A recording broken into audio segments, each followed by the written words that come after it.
श्री कृष्ण जी कहते हैं, एक इंसान ही दूसरे इंसान की सहायता कर सकता है। किसी एक इंसान की सहायता करने से दुनिया तो नहीं बदलने वाली है, लेकिन आप जिस इंसान की सहायता करोगे उसकी दुनिया ज़रूर बदल सकती है। श्री कृष्ण की कहानी के द्वारा बताते हैं, एक घर से रोज़ रात को बच्चों के रोने की आवाज़ आती थी। एक दिन उनकी माँ एक बहुत ही मशहूर संत के पास गई।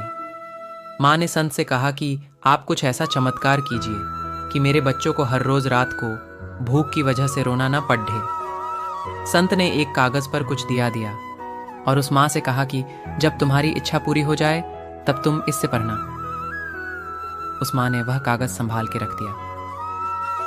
अगले ही दिन किसी ने पैसों से भरा थैला घर के आंगन में फेंका। उस थैले में से एक चिट्ठी निकली जिसमें लिखा था, इस पैसों से कोई व्यवसाय कर लो।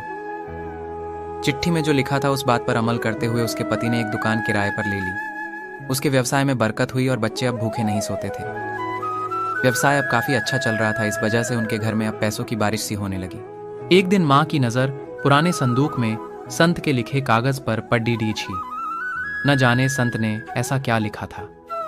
उसने कागज़ खोला, उसमें लिखा था, जब पैसों की तंगी ख़त्म हो जाए तो सारा पैसा तिजोरी में छिपाने की बजाय कुछ पैसे ऐसे घर में डाल देना जहाँ से रात को बच्चों के रोने की आवाज़ें आती हो, और लिखना कि इनसे कोई व्यवसाय करे। सिर्फ इंसान ही इंसान की सहायता कर सकता है। किसी एक इंसान की मदद करने से दुनिया तो नहीं बदलने वाली है, लेकिन आप जिस इंसान की मदद करोगे उसकी दुनिया ज़रूर बदल सकती है। इसलिए ही हमें किसी की सहायता ऐसे करनी चाहिए कि बाद में वो किसी और की भी सहायता कर सके।